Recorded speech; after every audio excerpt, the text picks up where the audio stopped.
Colorado homeowners, if you...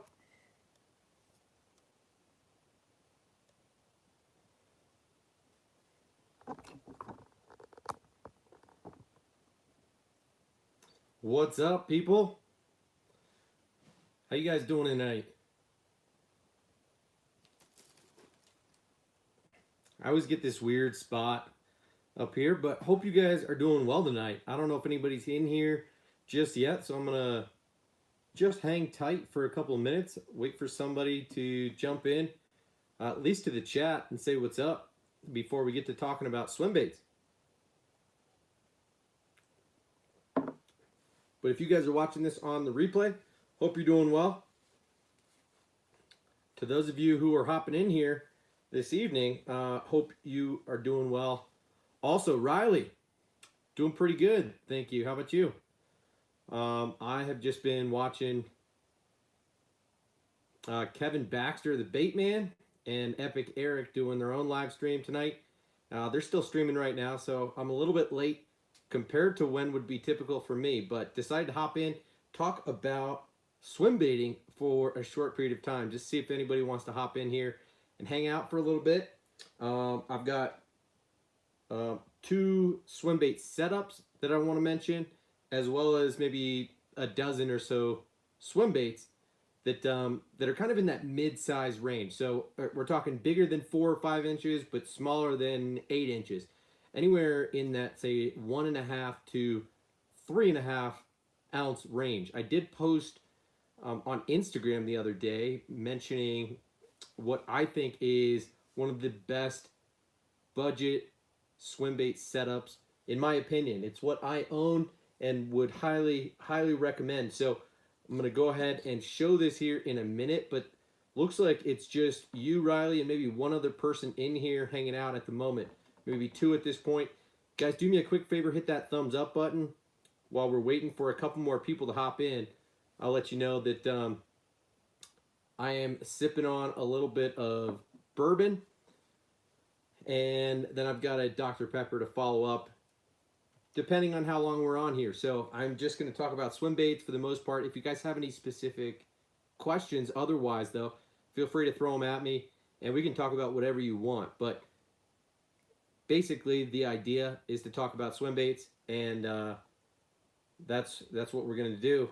That's what the agenda is. So, like I said, mid-size swim baits. This is not finesse paddle tail swim baits. This is not giant swim baits. So we're not going to get into talking about what's way up here that are kind of in that 8 to 9 inch range. But we are going to talk about everything that is down here that is in kind of that mid-size range that I like to throw quite often. So hope you guys are doing well. Let's get right into it. Ron Hawley, what's up, bro? Hope you're doing well tonight.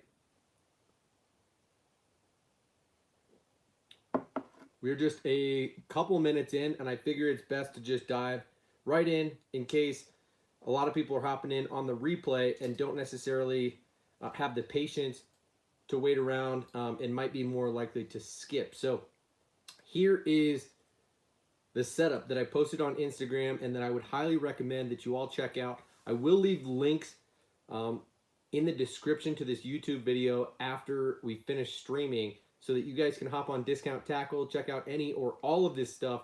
I don't know if the rod is still available in this particular model, but Discount Tackle did just start carrying it. So that's part of why I wanted to talk about this, and this is my go-to swim bait setup for now. As I mentioned, this is not for giant swim baits, but this is not for tiny swim baits either. So this is the Dobyns Fury 795 SB. Let me see if I can show you guys up close.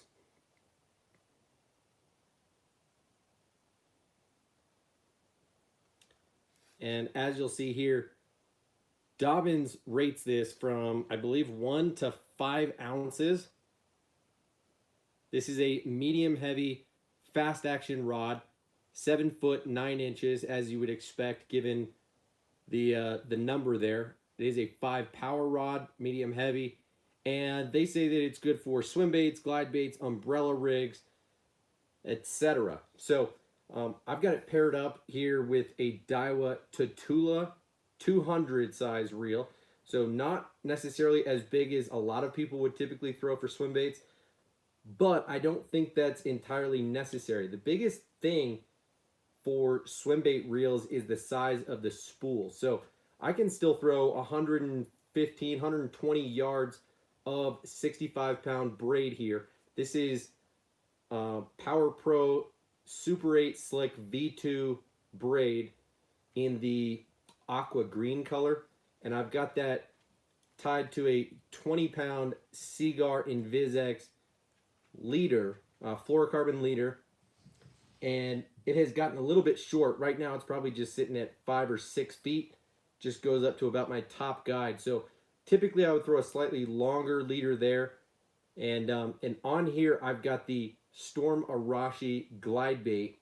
This is a 7.5-inch single jointed glide bait, which was just released on the market about a year and a half ago. I want to say at the 2019 ICAST show.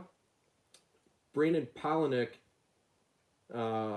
designed this bait. He's a Rapala, VMC, and Storm guy, and he designed this bait. It took them a couple of years to come up with the right formula, and it is an awesome bait. It does weigh about 3¼ ounces, so it's on the heavier end without being a big swim bait. It has a soft plastic tail, which is pretty firm, comes with 2 in the package, and has just a lot of realism in the details, the paint schemes, and it does come with a snap that is different than what I've upgraded to here, and as well as the split rings and treble hooks, which I've also upgraded.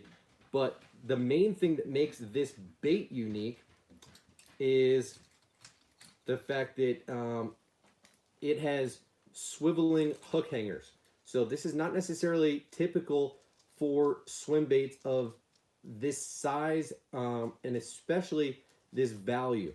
This bait retails at $37.99, so it's not cheap, but it's definitely not expensive. They've done a good job of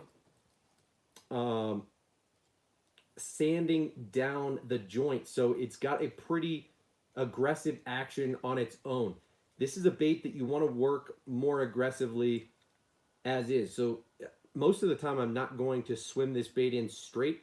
I'm going to work it with fast half turns of the reel, or steadily reel it and pop my rod every now and again. So it has an okay swim by itself, but it has a really solid action on the glide and will turn 180 degrees and face whatever followers you get on this.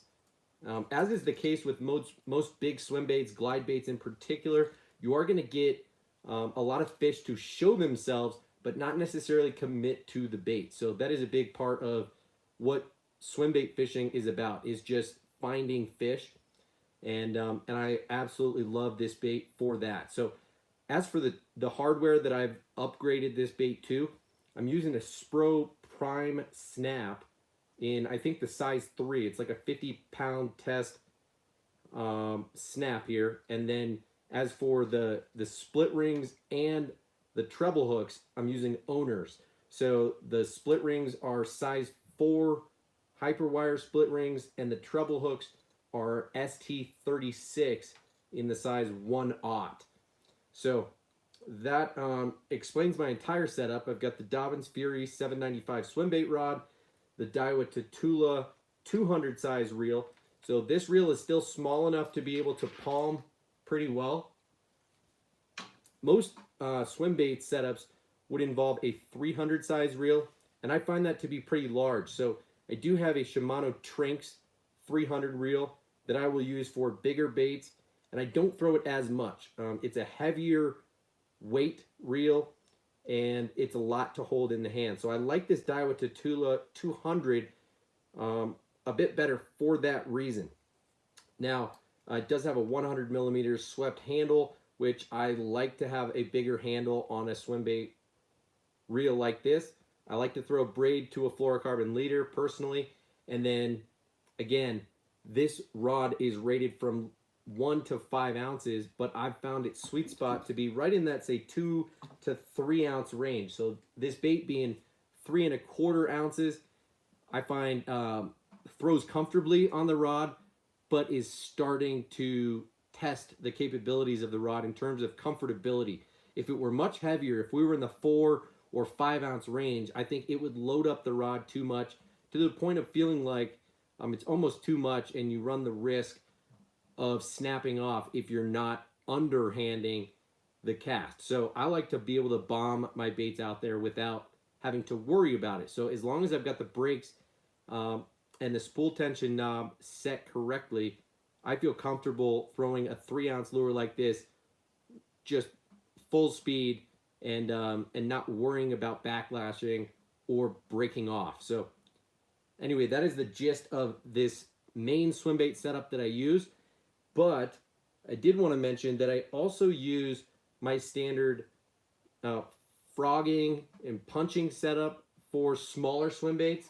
Here I've got a 5.8 inch Jackal Rhythm Wave swim bait rigged up on a 5/0 Trocar swim blade, which is essentially their flashy swimmer that, you know, Owner is known for. Just a weedless underspin with a weighted weedless hook on here. And this is an underrated swim bait here, but 5.8 inches is pretty substantial in size. So I throw this on also braid to leader, but on this setup I use 50-pound braid. This could even be 40-pound. And I'm throwing it to like a 15-pound Seaguar and VizX leader. And this is a 7-foot 3-inch heavy power fast action rod. This is just the Lewis Carbon Fire Speed Stick. Pretty cheap rod here. I want to say it's like 80 bucks. And I've got it paired up with, this is a Quantum Smoke PT Smoke S3 PT reel. This is a 7-speed reel, so a little bit faster than I would typically throw a swim bait setup on, but I find that I can easily slow down and throw big baits and slower moving baits on a high-speed reel than vice versa. So this is, again, what I typically would throw frogs or punching or heavier chatterbaits or jigs on, but I also really like to throw lighter or smaller swim baits like this guy. So I want to say that this, even when rigged, is probably just over an ounce. So not a substantial setup here. And these are really the two main setups that I use. So I'm going to run through a handful or about a dozen swim baits that I like to throw more frequently. And I'll let you know which ones I would throw on which setup specifically. So let me check these comments real quick before I get into it. Looks like Ryan Dyke is in the house. What's up, Ryan? How you doing, man? Glad to see you in here as well.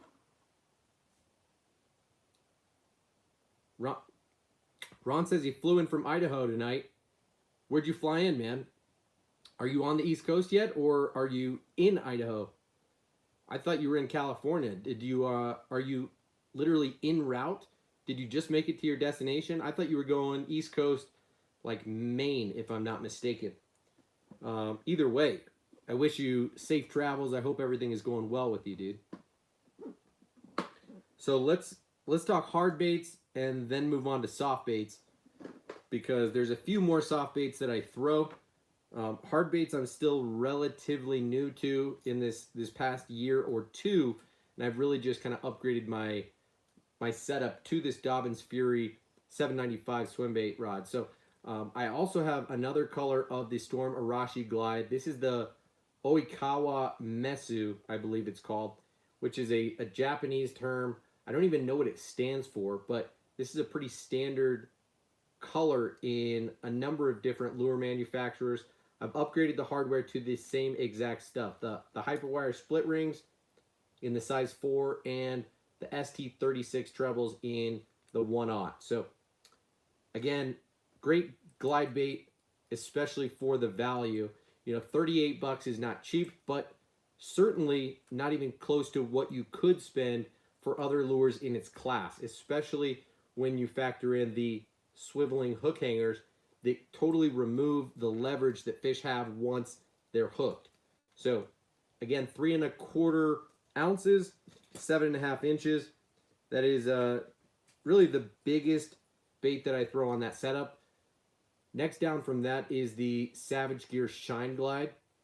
This is a 185 size, so just over 7 inches, and this weighs quite a bit less. I want to say it's in the 2-ounce range, and it's got a much more narrow profile, just like a gizzard shad. So this is the, I want to say, gizzard shad color, and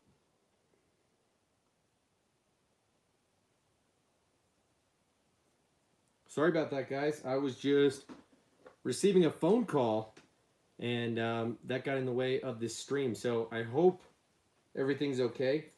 I will just mention one more time that I've got the same snap on here, but this bait, the Shine Glide, is a bit more narrow in profile, has a taller and more gizzard shad-like shape to it. So I like this gizzard shad color in particular, and because the joint is not quite as steep as on the Arashi Glide, I like to fish this in a few different ways. And I will fish it on a straight retrieve with less frequent twitches or quick speed ups of the reel handle.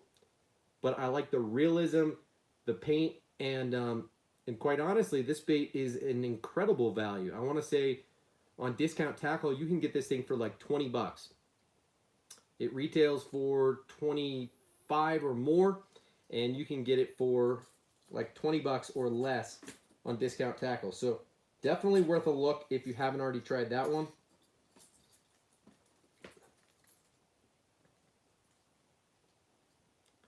Ron says, just left Idaho, moving to Rhode Island in a month or so. I was deer hunting in Idaho. Right on, dude. Hope, did you have any good luck? Did you shoot any bucks, or what happened in Idaho? Man, tell us about what kind of success you had hunting. Yes, Riley, I remember you said you were going to send the power baits.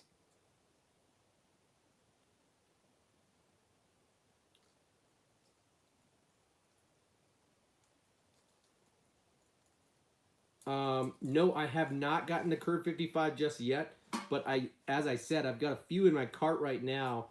I'm thinking about making a separate purchase from 6 Cents individually instead of waiting for Tackle Warehouse at the end of the week when they start their Black Friday sale. So I was going to click purchase here today, but haven't just yet. So I've got stuff in my cart, and I'm about ready to press purchase.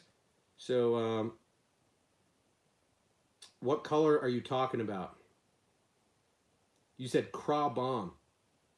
I might need to look into that and see what color that is, because that is wicked. I mostly tend to think of craw style patterns when looking at or fishing wiggle wart style baits. I've started a box that is dedicated to these mid-diving crankbaits. So these are all wiggle warts here. These are kind of the Berkeley baits. This is the Digger, the Wild Thing, the Dredger, and I've got some Norman baits here.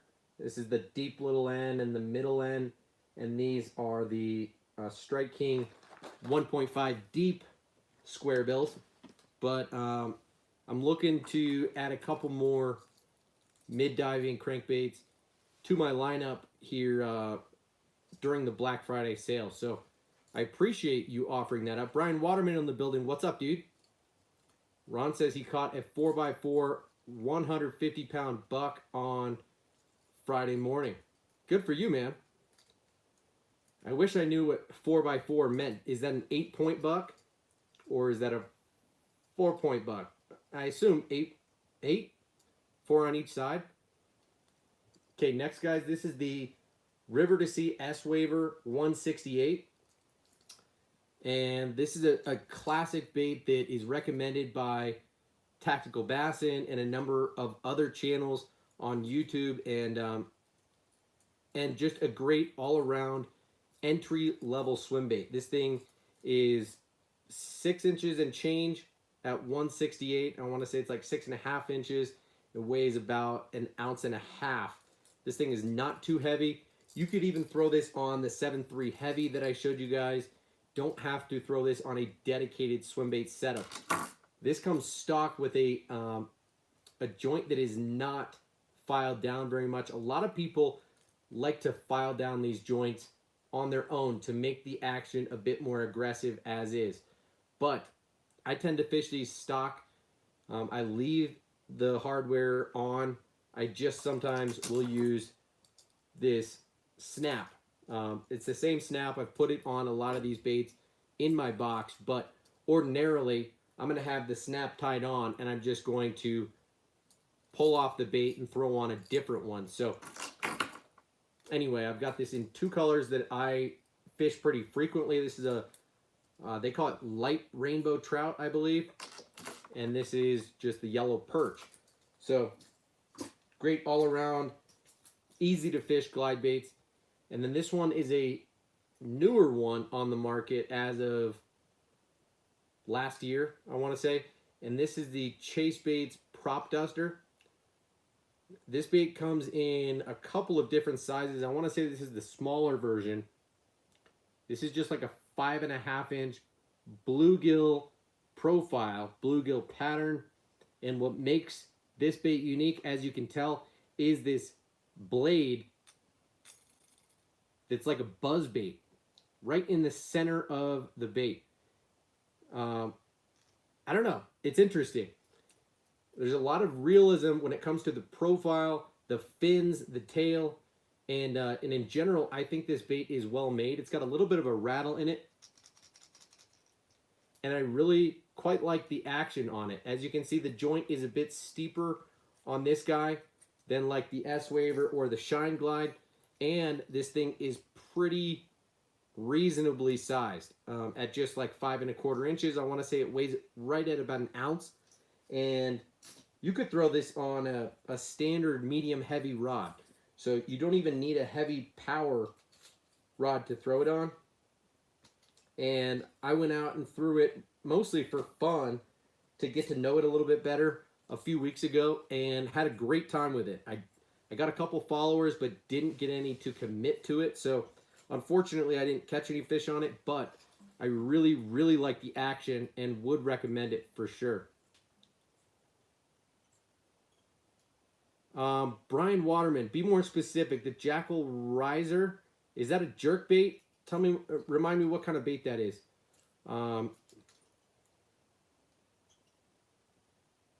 You say 70 size, so I'm thinking, is that a lipless crankbait or is that a jerk bait, finesse jerk bait? I'm not familiar with that bait, at least right here and now in the moment as I'm thinking about swim baits. So next up, I've got 3 different colors of the Spro BBZ1 in the 6 inch. I have this in the 4 inch as well, but it's a totally different bait in each size. So they make this in an 8 inch, maybe even a 10 inch, and then the 6 inch is my personal favorite for value, for size, and for action. So this is a double jointed bait, so you're going to get a bit more realism in the swim. This is not a glide bait, but more of a swim bait. And I've got this in 3 different color patterns. So I've got a rainbow trout, I've got a shad, and I've got a yellow perch. So I fully expect that I'm going to catch some beast fish on these in the years to come on a few different bodies of water where they stock rainbow trout and have yellow perch as some of the main forage species there. And I just didn't have the opportunity to get out and chase those fish this year for a couple different reasons, COVID being the main one. But yeah, I hope that 2021 will be a little bit different. We'll have to see about that. So there might be a couple other hard baits that I just don't have in my box at the moment that I'm not thinking of. So I'm going to move on to soft baits and talk about big ones first and then move on to small ones.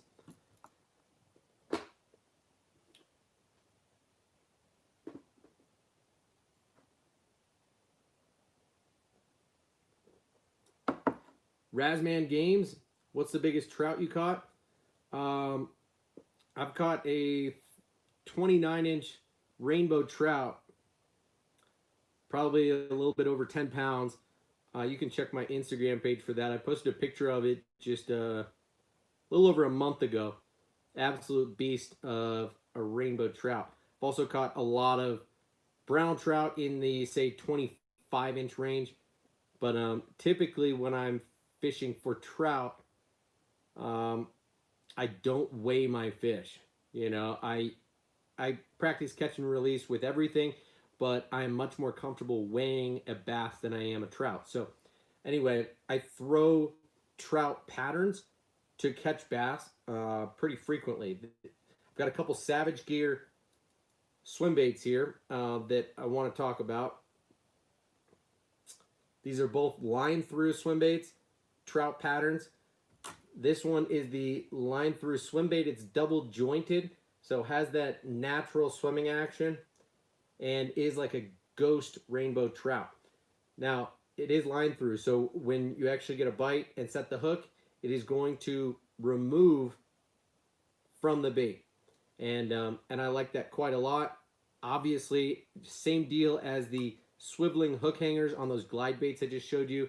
It is going to take away the leverage that the fish has in shaking the bait free when fighting against a bait that is 2 or 3 ounces in weight. So the next one is the 4D pulse tail trout, and I have this bait in the 8-inch size, which is this one, as well as the 6-inch size, which in my opinion is just a little bit more bite-sized, more realistic to throw, and will get a lot more bites. But sometimes it's hard not to think about trying to catch a giant as opposed to getting bit by anything out there. So when I compare these side by side, the 6-inch versus the 8-inch, they are drastically different, both in size and in weight. So the 6-inch probably weighs 1.5 ounces, and the 8-inch probably weighs 3.5 ounces. And don't quote me on that because I could be totally off, but those are just rough estimates. Now, I also have a couple Savage Gear bluegill baits that I will throw mostly during the spring, and these are pretty decent swim baits as well, just big, right? I mean, this 6-inch bluegill is a giant meal for a bass, and quite a huge profile. This 5-inch is probably my favorite size, and the 4-inch is really tiny. Will get bit a lot. So I've got this 5-inch in the top hook, and then have opted to put a stinger treble hook on bottom there. That's just personal preference. And then I've got a bunch of smaller swim baits that I do throw as well. And I'll start with these ones that are pre-rigged, and then move on to like some paddle tails for you. So every now and again, I'll throw these live target swim baits. This is like the threadfin shad. This is the perch, like fire tiger type of color. And this is the bluegill. These guys are all decent swim baits. These are the ones that you would find in like a mystery tackle box type of deal. They've got this heavy paddle tail on the back, which actually has a pretty decent action. The rest of the bait is going to swim streamline, but you're going to get a reasonable amount of kick in the tail there. So I like that they are top hook and exposed, but still are designed to have the fin act a little bit like a weed guard. So cool deal there. A little bit gimmicky in my opinion, but I will throw them from time to time. And then I also have these Huddleston 4-inch weedless shads. They make them in a top hook version as well, but the weedless version has the hook hidden in the top of the bait. So this is about as realistic as it gets.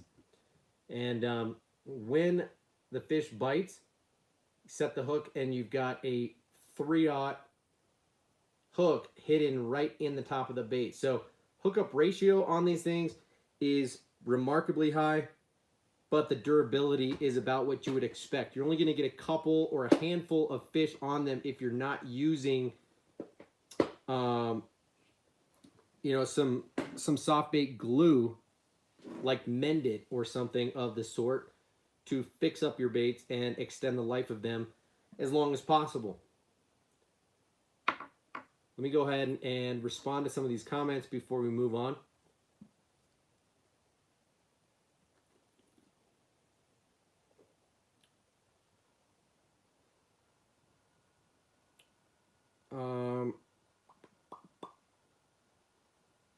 Brian says it's a hard bait with a metal lip that sinks. That's the riser. Okay, okay.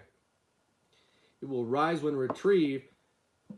If burned, it looks like a fleeing bait fish. It will break water and look like a blitz fish. Jackal Riser 70. Yeah, you know, I don't have any of those baits and don't have a lot to mention about them because I haven't fished them before, but I've definitely heard about them. And, you know, I feel mixed about metal bait lips. I would not be surprised if that ends up being kind of an OG go-to type of bait that's hard to find in the future. And if I were you, I would check them out for sure. You say it looks cool, and I think it's probably worth a go to see how it fishes. Of course, everybody's got personal preference and their own style of fishing, so that doesn't quite sound like my style of something that's a sinking lure, but that is going to rise on the retrieve and going to break the surface of the water. But I can see a time and a place for it, especially in current or shallow water conditions. But yeah, I don't know. Seems interesting. So here's a swim bait that's definitely worth a go. Yes, it's whiskey, dude. The Funk. Cheers, man. Hope you're doing well tonight. Good to see you in here. Bourbon, to be specific. If you guys don't already follow my brother and his personal Instagram page, not personal, but he's got a bourbon page. You guys should definitely check it out.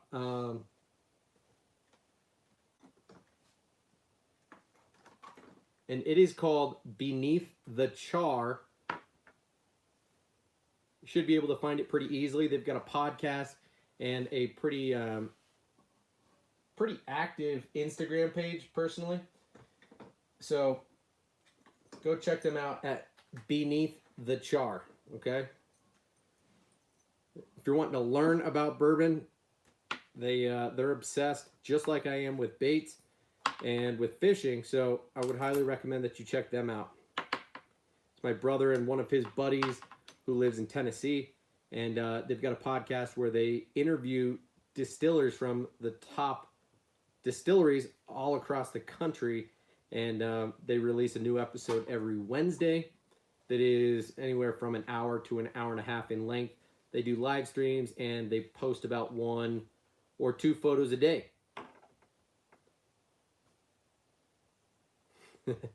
Fair enough, man. Either way, it's still fascinating to learn the stories that are behind bourbon.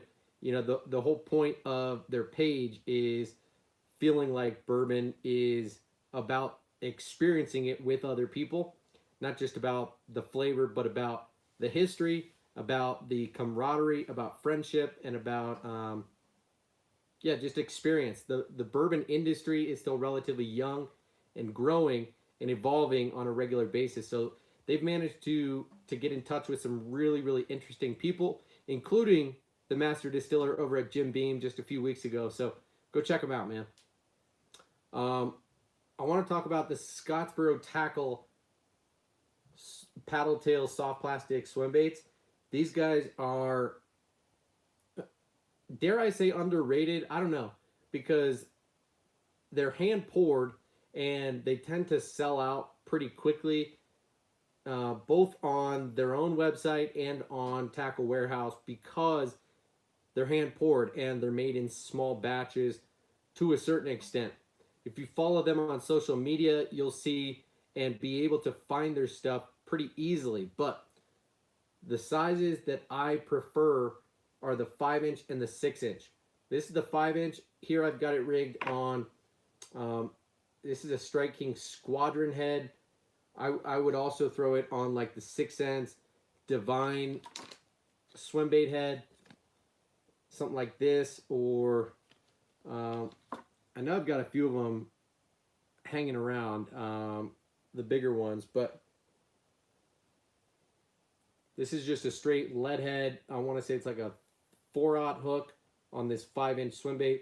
It's got a lot of tail action, a little bit of head wobble to it, and just really high quality soft plastic bait. What I have found in the past with some of these is that they will sometimes bleed. The colors will run together depending on the environment in which you store them. So if you have them out of package like this, it's important that you have them in a temperature controlled environment, because if it gets too hot or too cold, sometimes the colors will bleed, the plastic, the consistency will change a bit. So I have the 6/0 here rigged on, I want to say this is a 9/0 Trocar weedless swimbait hook, and these are the two main ways that I like to rig them. Though you'll find out that as I show you these next baits, there are really 3 ways that I like to rig soft plastic weedless swim baits. And here's that head I was just talking about, the 6-inch Divine Swimbait head. This in the like 5/0 size, maybe 3/8 ounce, maybe ½ ounce. But this is a 5.8-inch Strike King Rage Swimmer. I tend to throw the Kitech in the 5.8 quite a bit more frequently.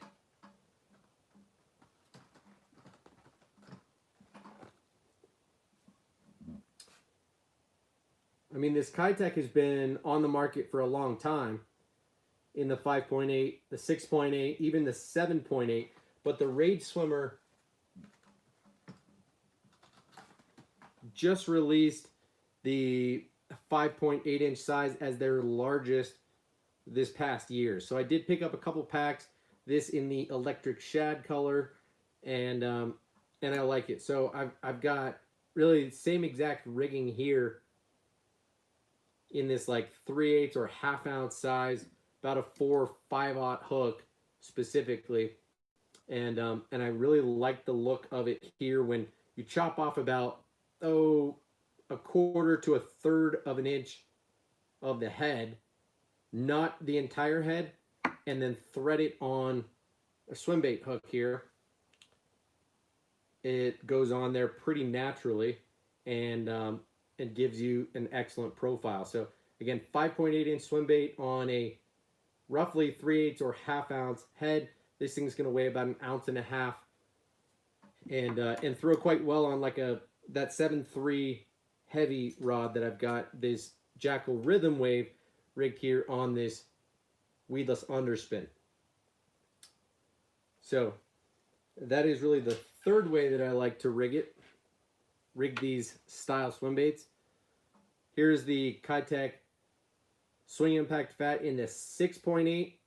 This is rigged on an Owner Beast weighted 8/0 hook, and I find that fits it perfectly. You've got enough gap, enough coverage without being too much. You could throw this on a 10/0 just fine, but I find that 8/0 does the job quite well and is a better value than the 10/0. You know, I tend to be about the value.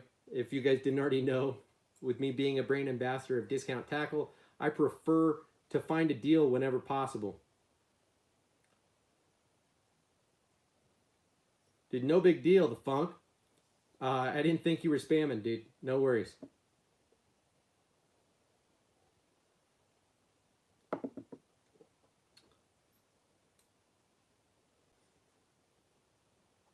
Okay, next bait, and I probably shouldn't mention this bait too much because it is discontinued, unfortunately. But this is the Megabass Spark Shad in the 7-inch.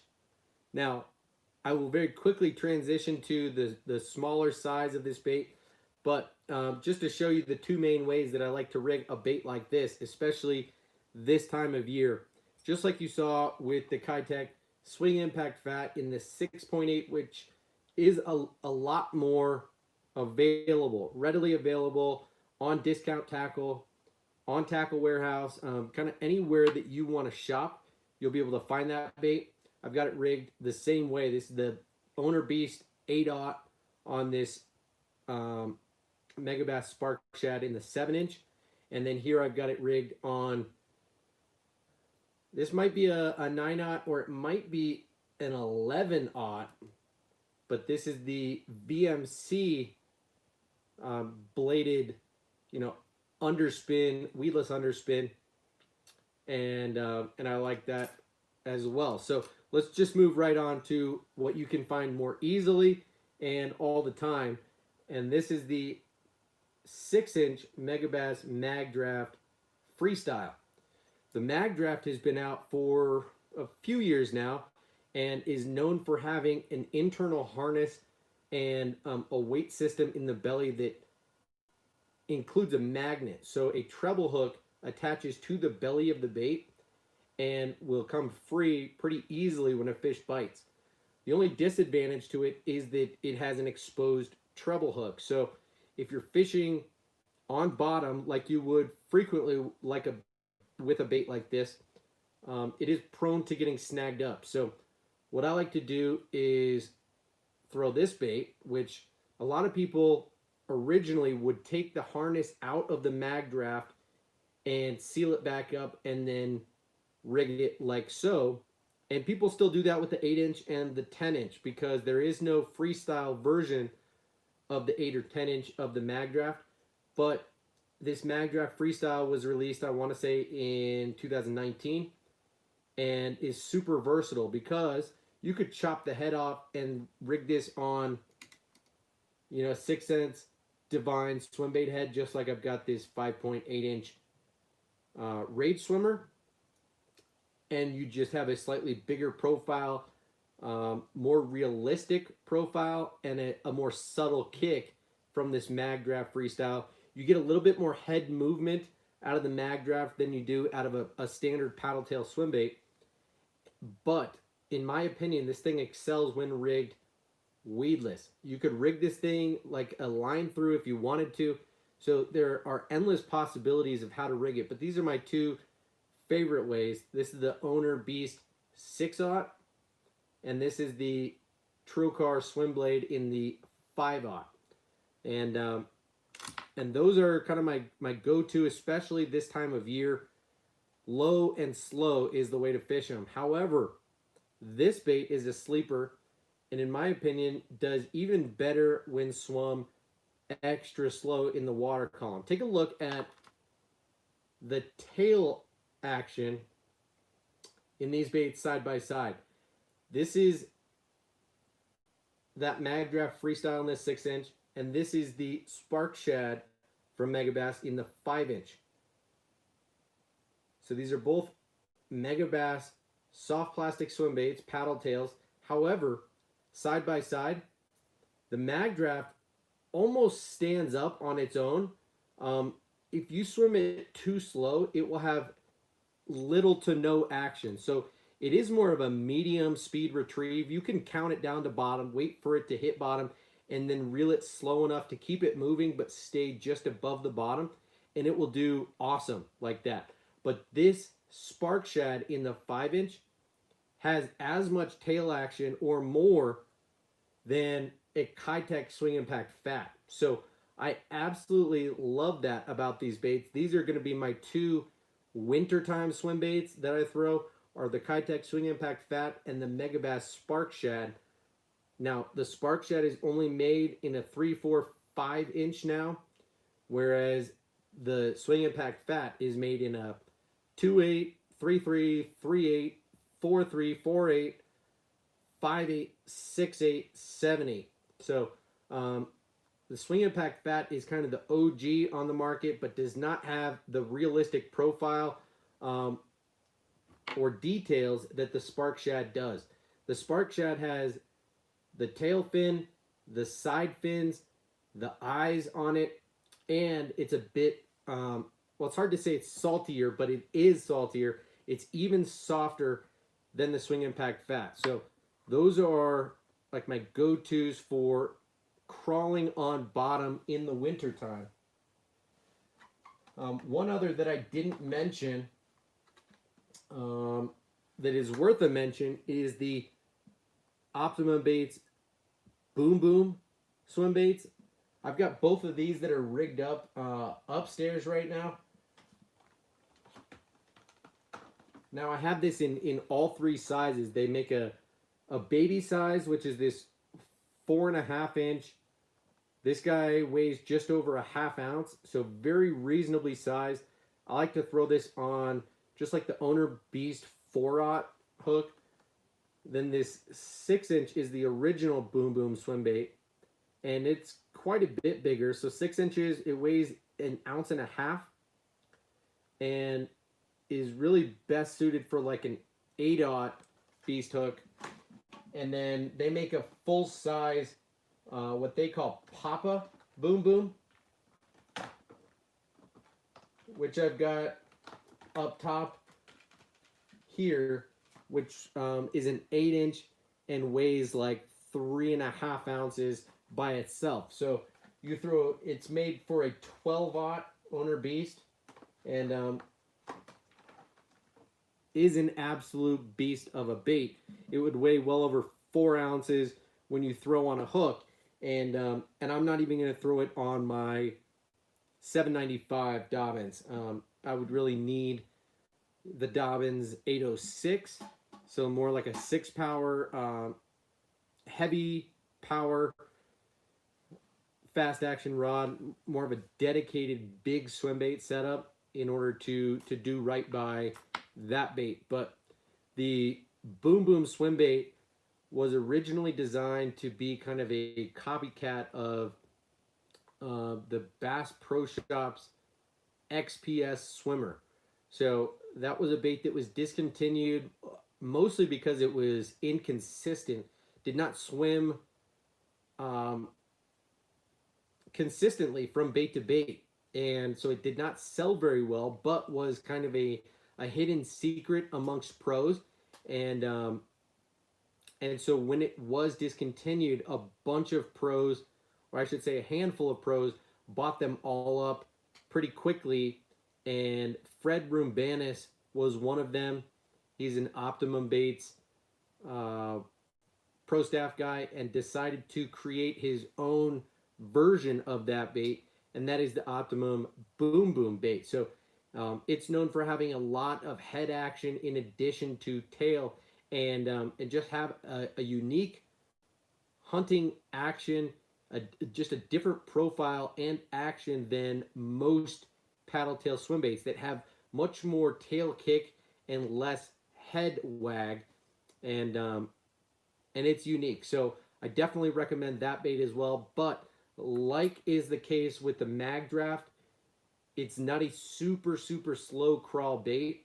So it's awesome in the wintertime if you know how to fish it properly. It's not necessarily a beginner swim bait, but once you get the hang of fishing it, it's a very good one. So I would say the Spark Shad 5 inch, the Kitech Swing Impact Fat in the 5.8 inch or the 6.8, and the Scottsboro Tackle STS Swimmer in the 5 inch or 6 inch are probably a great place to start if you don't already own those baits.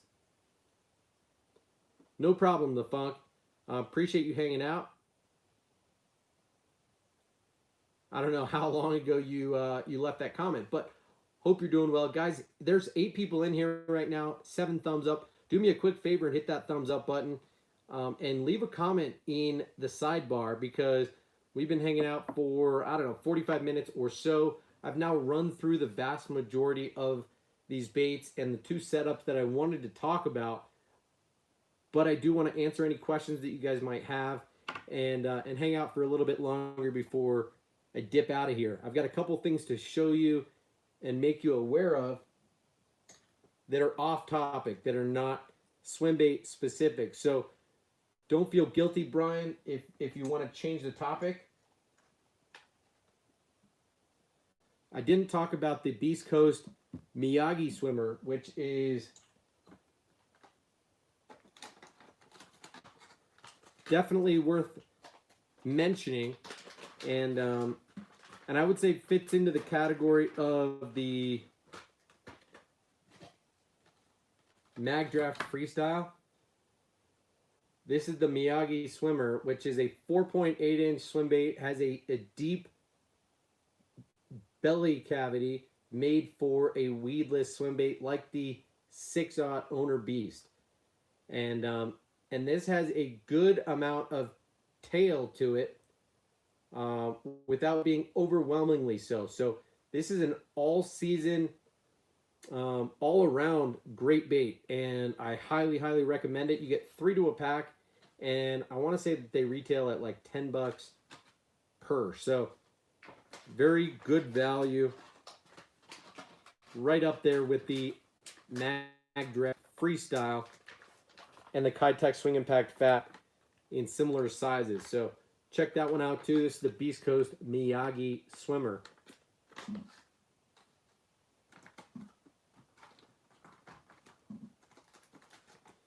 Looks like James Barron is in the house.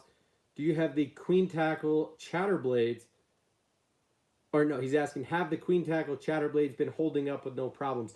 Yes, so far so good, man. I have not given them a beating this year. I mentioned earlier on this stream, I have not done as much fishing in 2020 as I would typically do, or as I was expecting or hoping to do, but so far so good. So I have not had any real issues with those, and I do still recommend that you fiddle around, because you can create some really unique baits out of those, but I would not necessarily make something and expect it to be better than what other manufacturers are making. So like something like the Jackhammer, I would not go take a 6-cent Divine swim jig and throw the Queen Tackle Switchblade on there and expect it to perform exactly like the Jackhammer does. It does not. For a variety of reasons, mostly being where the line tie is. That, you know, I think the details, the devil is in the details, right? So there are reasons that the best chatterbaits out there are the best for a reason. But if you can create something that is unique and that nobody else is already producing, then by all means. I mean, the Switchblades are an incredible value, and I went out of my way to make some really cool chatterbaits out of those. So let me see if I can show you a couple of them. Now, before this bait was available on the market, I took a ZMan, this was the Redfish Eye jig head, and threw a Queen Tackle Switchblade on there. Now they make the ZMan Eye Strike chatterbait, and I would say it's going to perform as well or better. The only thing is, eventually this bait is going to loosen up and break down faster. So yes, it will come loose more quickly because you have to literally pinch these down. But I have not had any issues with them coming loose and, you know, hooking a fish and having the bait just go off and me reeling in the blade by itself. That has not happened yet. But as I said, something like this with the 6 Sense Divine swim jig and the Queen Tackle Switchblade, this is more of a cool idea than something that actually functions quite well. So I have not had them break or come loose just yet, but this, in my opinion, is probably one of the coolest ways that I have used it so far, and that is on a finesse weedless swim jig. Okay, so this is just the Strike King tour grade swim jig in like the quarter ounce, maybe three. I think this is quarter ounce, and so it's got a light wire like 2/0 or 3/0 hook on there.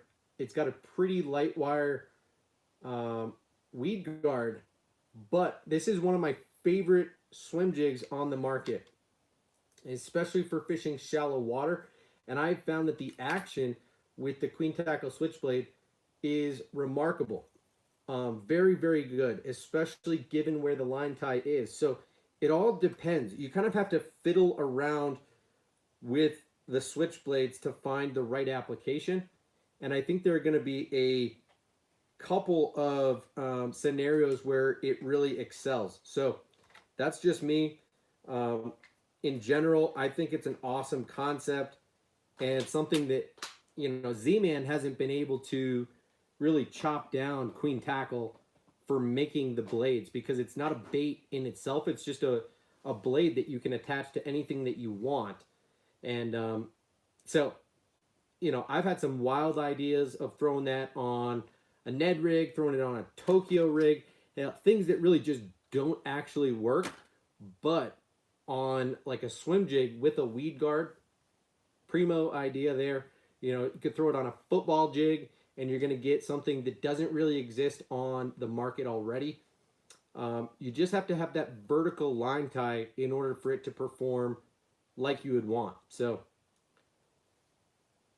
let's move on.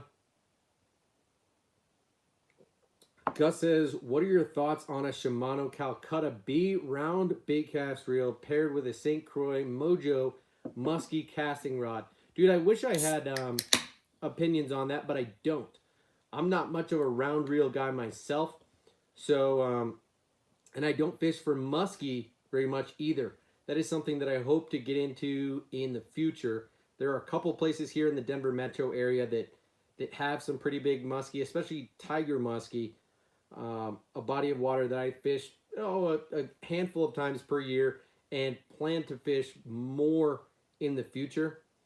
The state record here in Colorado for tiger muskie is held there, but it's just not something that I've gotten into. You know, I'm a fly fisherman for trout primarily. That is what my upbringing is, where my passion from fishing came, and I've gotten into bass fishing in the last 3-4 years in particular, and it's been pretty much bass fishing followed by trout fishing followed by pan fishing, and not muskie or walleye or you know, wiper or any other like big fish that exist here. So I can't quite speak to that, but I know the Calcutta is a killer reel. So I'm not here to tell you that it's going to be a bad combo, but the Mojo is a kind of low to mid series rod. So if I had to guess or assume, I would say that the Calcutta reel is going to just be a little bit nicer than the rod itself. But if St. Croix is making a musky specific rod, even in the Mojo series, I bet it's a pretty decent rod.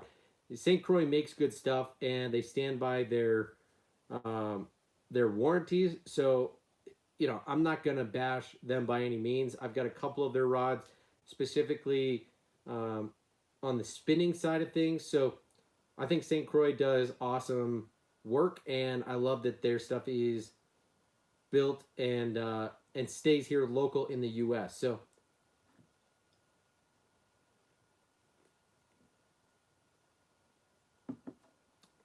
do I think what would be too heavy for both bass and muskie? The round reel? No, I don't. It just, if I were you, I'd be throwing big baits on that thing. You know, if you're using a round reel, chances are you're going to be using baits that are in the 1, 2, 3 and plus ounce range. I wouldn't throw typical lures on that, but you could certainly throw lighter weight stuff for muskie, so long as the reel's got a decent amount of drag and you've got your settings set properly, so that when you do hook into a big fish, that you can play the fish right. That's the main thing, is that most bass fishermen have a mindset that is to horse the fish in and not run the risk of losing a fish. But most trout fishermen are the opposite and tend to play the fish by all means necessary. So I fit somewhere in between. And I'm not going to tell you that a Calcutta B is overkill for anything other than, say, lures that are too light. So it depends on what your setup is, what type of line you're throwing on there, what your intentions are. But anyway, Brian says Buka Bluegill thoughts. I'm sure that bait is good, man. I've got the baby bull shad in a couple colors, and I like the bait. Honestly, it's a tiny little bait, so I don't throw it all that frequently. I think it's a good bait. If you made a point to keep it tied on and commit yourself to it, I think it's going to be a great bait. The same with the bluegill, especially in the springtime.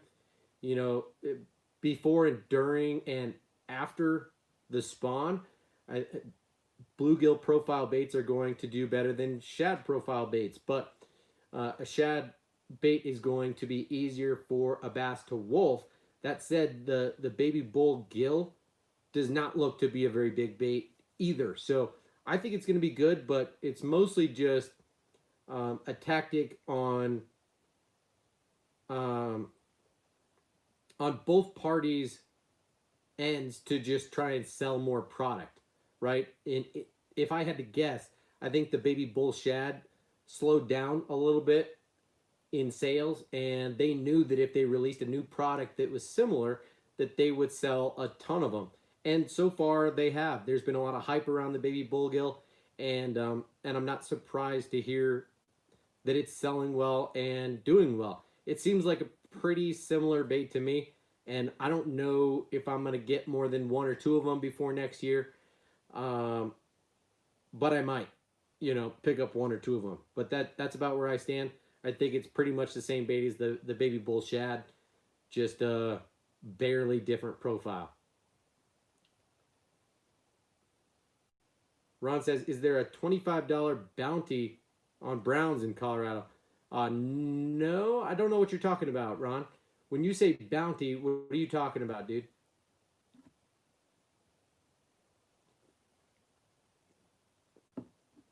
You mean, are people paying for them if you catch them? Or are they trying to remove them from waters here locally? What are you saying? Because,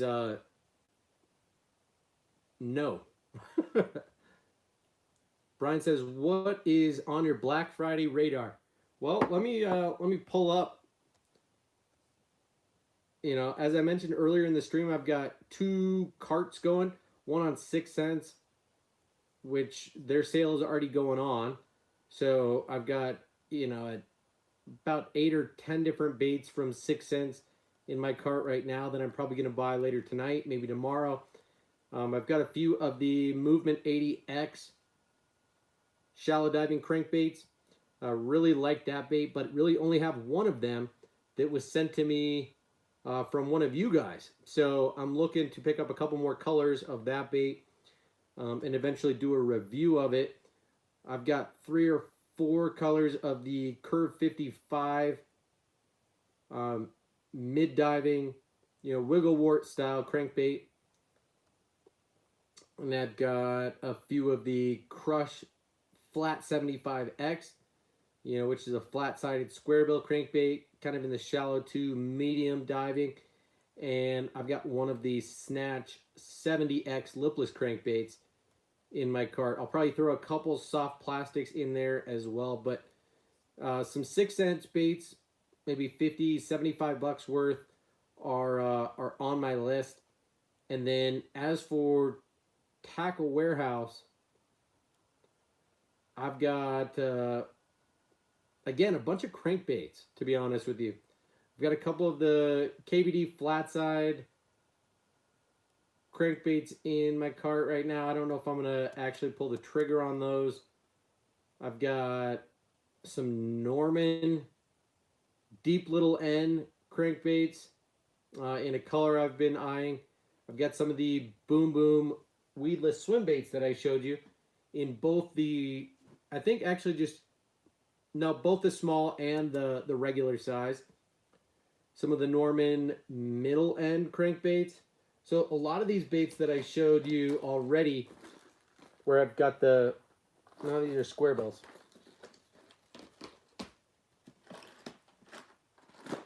So the deep little end is a 2.5 inch bait, and the middle end is a 2-inch bait. Norman makes crankbaits made out of butyrate, which is a different type of plastic. So you get a unique sound out of these guys. You get a different type of rattle than you'd get out of like a standard plastic these days out of like the Berkeley baits or even like the Storm Wiggleworts. So I am looking at getting some of the you know, the 6-ounce Curve 55s, but the Norman deep little end and the middle end, I'm looking to add a couple colors to my arsenal. The Berkeley Dredger, which I have a few colors of, looking to grab a few of the yellow perch in the 10.5. The Berkeley Flicker Shads, they've now started making in like these very detailed printed patterns, which I like a couple of. The Spot Tail Shiner and the yellow perch patterns specifically. Looking at getting another of the Lucky Craft 1.5 square bells in the Moon Salt. 1 or 2 of those. I am going to pick up a couple of poppers. If you guys would remember, a month or 2 ago, I was trying to expand my my arsenal of poppers. So the Lobina Ricos, I actually don't have any, nor do I have any Don Iovino Splashits. So I was looking at getting a couple of each of those, and one color of the Wigglewort that I don't already have, and a couple of the Bill Lewis MR6 crankbait. So another mid-diving crankbait. So mostly hard body lures, mid-diving crankbaits is kind of what I'm looking at the moment. But that could change. You know, we've got another few days here before the Black Friday sale starts over on Tackle Warehouse, and I very well might change my mind. But there are some baits that I'm targeting that are not in stock yet this year, and otherwise I'm pretty good for the remainder of the year. So James says, I'm not a fly fisherman. Do you use the reel to reel in a trout or pull the line with your hand to bring them in? The answer is both. In an ideal world, you hook the fish while stripping the line, and then once the fish is hooked, as quickly as possible, you want to gather the line in your other finger and reel it in and get the fish on the reel and play the fish using the reel's drag.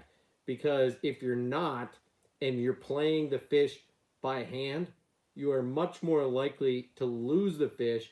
Because just imagine if you're using a bass fishing rod and reel, and you weren't actually using the drag system on the reel, you would lose a lot more fish. And with fly fishing, the combos tend to be a lot higher end. You know, for example, my primary 5-weight rod and reel combo is probably $1,300 or $1,400, and I've only got a couple combos that I use. You know, I don't have the whole gamut. I'm not a die-hard fly fisherman. I just like to kind of do everything. And so I have a 5-weight that does most applications, and a 6-weight that does more top water and heavier streamers, where I'll strip kind of most of the time. And so I've really just got two main setups. One is a super high end, and one is cheaper, probably a $500 combo. But for the most part, you want to get the fish onto the reel and play the fish on using the reel itself, if possible. Now, it's not always possible. A lot of times you'll make a long cast and a fish will bite early on. You'll set the hook and be stripping to keep the line tight, and you'll have a lot of line out, and you have to play that fish from a ways out and have to follow the fish upstream, downstream, wherever the fish goes, and just keep the line tight and net the fish without ever getting the line onto the reel. So sometimes that happens.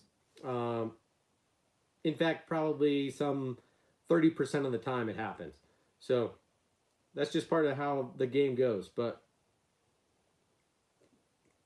Ron says, yeah, I read on Google that they were paying $25 each for browns that you turned in to fish, or to the fish cops, trying to rid them out of water since they're aggressive.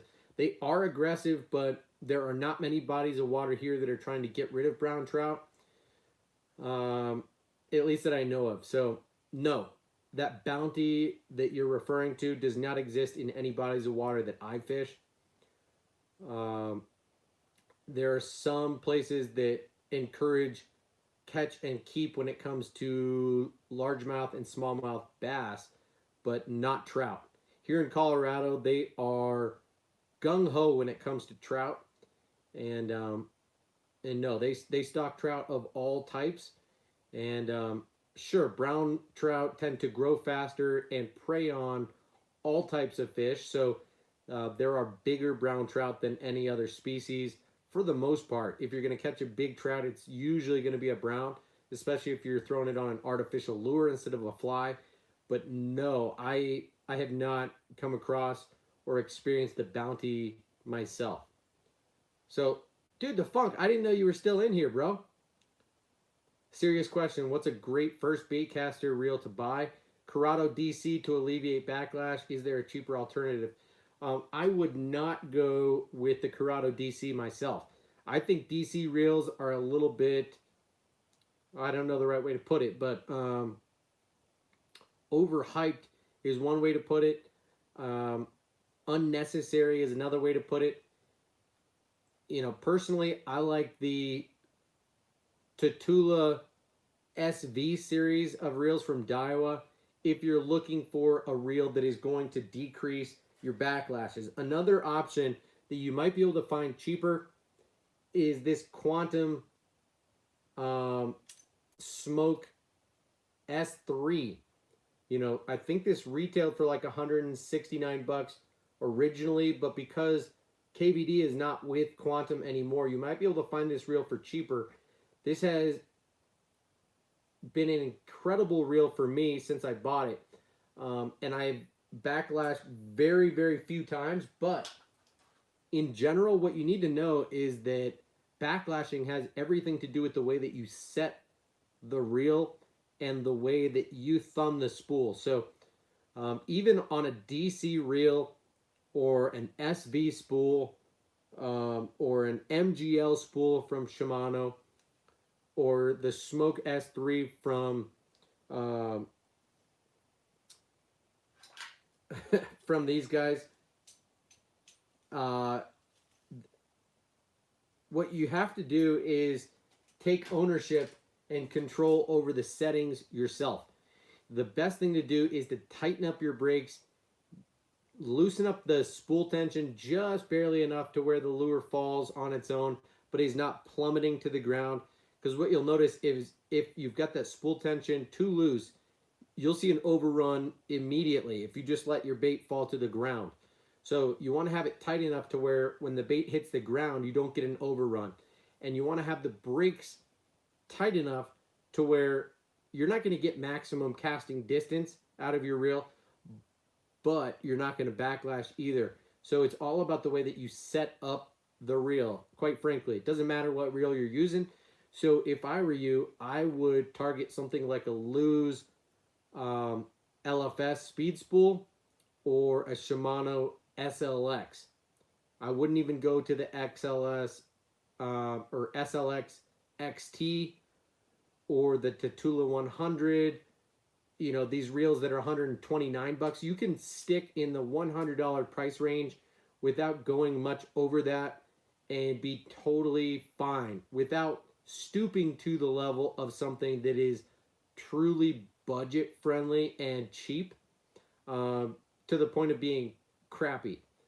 I would not go to that extent. So in my opinion, the main two to go to would be the Lew's Speed Spool LFS and the Shimano SLX, the standard. I've got both of those reels and have enjoyed them quite a lot, have beat them to death, and have not had any issues with them. So that's where I would start, and I would rely on the magnetic braking system. You don't even need to go internal to the centrifugal braking system. You can just stay on the magnetic outside, and you can adjust the spool tension knob, and you're good to go.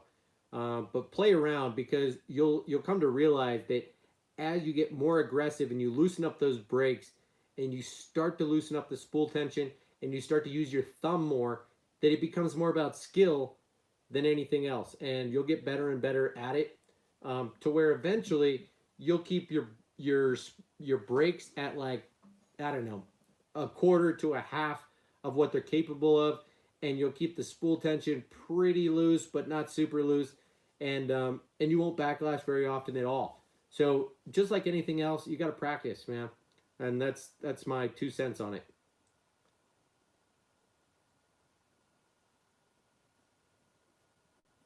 Ron Holly says Pop Max looks awesome. Yeah, it's a great bait for sure. I only grabbed one of them earlier this year, but you know, I have mixed feelings on it because it's a $20 popper, which is pretty expensive, but it's unique in size, in profile, and features, and it does have a good action. It walks quite well, so you can work it as two different baits in one, because it's a large popper but doubles as a walking bait and leaves a pretty substantial bubble trail and has a loud knocker inside. So I like it. Some people feel a bit mixed about the Pop Max and think it's overrated or overpriced. I am not one of those people personally. I think it's a good bait. The Funk says, I'm going to skip over that. James says, I have a fly rod for bluegill and red ear, but never used it. I like my ultralight spinning reel better. Yeah, dude. I use a couple ultralight and light spinning setups for panfish most of the time.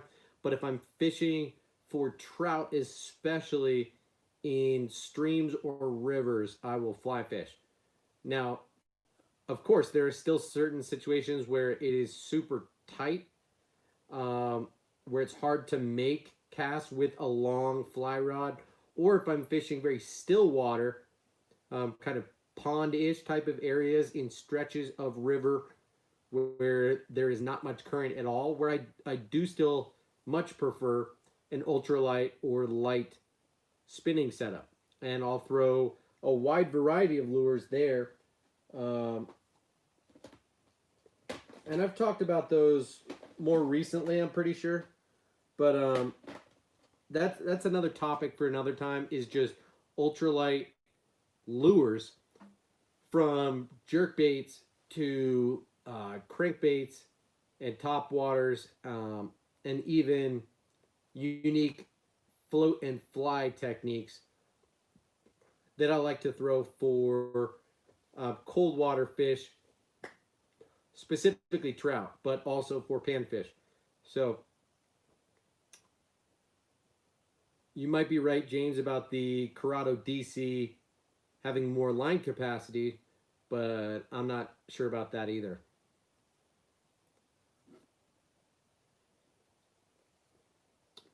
Daiwa Fuego is the best for the buck, in your opinion? Honestly, I haven't tried the Fuego. I've heard mixed things about it, but I'm a Daiwa fan in general, and would not doubt that that's a good reel. So I'm a more of a Tatula guy myself, and I like that TWS setup personally, but that's just me. I've heard mixed things, but mostly good about the Fuego. So what up, Corey? What up, Justin? Good to see you in here. Yeah, you can't go wrong with Shimano or Daiwa, James. Quite honestly, I throw a bit of both.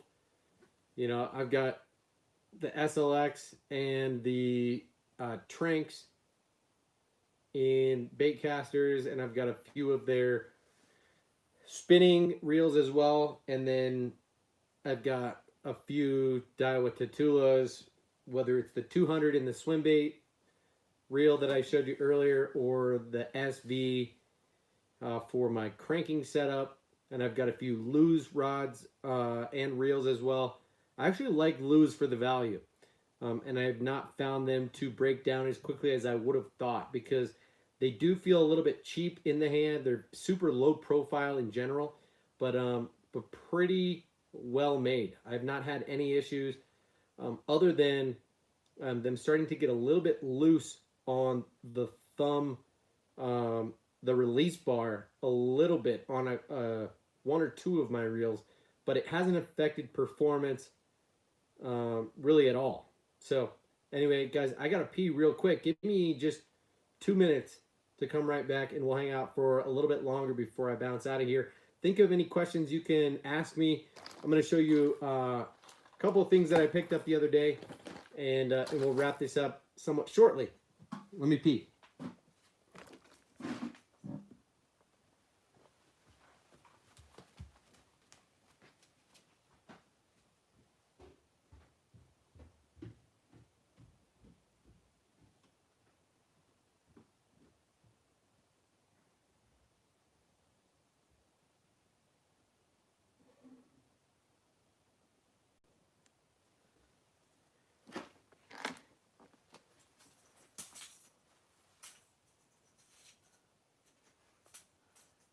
Oh, done hooked myself.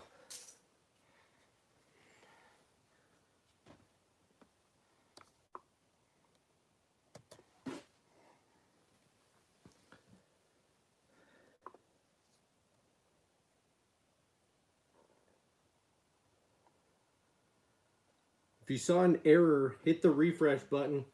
Sorry about that, guys. I'm back. While in the bathroom, I was thinking, oh man, why didn't I bring my glass up to get a fresh whiskey? And then I thought, whatever, I'll just bring the handle down and do a quick little pour. So, the Funk, if you're still in here, man, drinking a little Buffalo Trace store pick. My brother found this and bought a case of them not too long ago. So this is, as you can see, single barrel select. You know, this is a 45%, 90 proof bourbon, so pretty smooth drinker. Has a lot of green apple notes in it, and I've been enjoying it quite a bit this past week. So cheers, guys. Hope you are having a great Saturday night. Appreciate you hanging out. There's 7 people in here right now. It's 11 thumbs up. Do me a quick favor, hit that thumbs up if you haven't already, and let's keep the conversation going.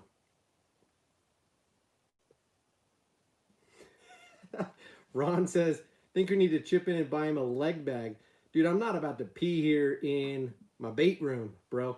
Although one of my friends has a sweet setup in his garage where, you know, he's got a whole shop set up, and in his garage going outside, he's got a little funnel and tube that goes through the wall so that he can pee from his garage and it goes straight out. It's like a urinal setup without plumbing, and I would not mind having that set up in here, just going straight outside, but unfortunately I don't. So every now and again, you guys are going to have to deal with me running outside to do a quick pee.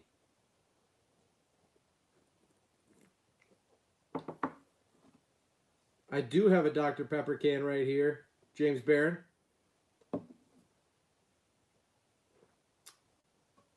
However, the Buffalo Trace, I think, does the trick a little bit better than the Dr. Pepper. And surprisingly, for a 90 proof, if you do it right, if you drink it neat or just with maybe a cube of ice, it still drinks right in the middle. A little bit spicier than you would expect for a 90 proof, but I've been enjoying it so far. So anyway, let's keep it going. I don't want to talk about alcohol too much, especially when we got people like Riley in here. I don't know if she's still watching or not, but James says, and actually Brian mentioned the KVD Lose Reel looks good and like a good price. Honestly, for the price tag, I feel mixed about it. If I'm not mistaken, what is it, $139? I did see Debo's review of it, and given that it's got an aluminum housing and pretty decent setup there, it looks like a good reel, but I would trust most of what KVD puts his name on. That's part of why I bought this Quantum Smoke S3 reel. And as I mentioned, I have not been disappointed with this reel whatsoever. And I honestly, that's one thing that Debo didn't mention in his video, was surprised about, but these knobs being EVA foam, I think that's just a preference of KVD that exists on his new Lose series reel, are the EVA foam knobs. You know, unlike a lot of the reels from Lose that have that, I swear I'm not drunk, but whatever the knob is that most of the Lose reels have. I have 2 or 3 of them, maybe 4 of them, but that different material that is round and tacky, but that a lot of golf grips are made out of. KVD did not prefer that. So anyway, James says, I have a Tatula Type R, but mine are the Cabela's Arachnid models with 4 more bearings than the regular Type R. I have some regular Type R's also. Right on.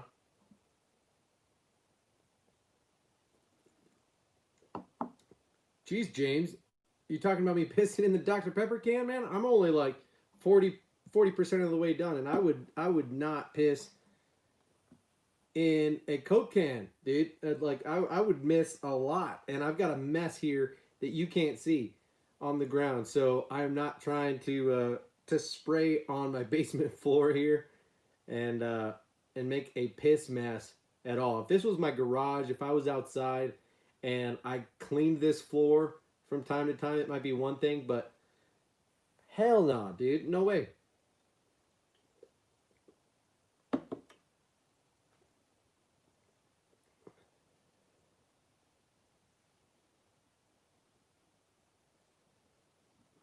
I don't know what you're talking about, Ron. All right, let's get into talking about what I recently picked up from Cabela's. Just a couple of things here that are worth noting. The main thing being Seaguar line. I don't know if it's the InvizX specifically, but Seaguar, at least the InvizX and maybe a few other lines, lines of their line, types of their line, were 45% off. So I bought a spool of 4-pound fluorocarbon line. This is the 200-yard spool, and retails for like 21 bucks. I got it for like $11. So couldn't help but pick up a spool of that. I'm thinking about spooling a reel up like my ultralight setup with straight 4-pound fluorocarbon, because I want to say that I've got straight 6-pound of like Berkeley, just a lower quality line on there. And I'm a big fan of InvizX fluorocarbon.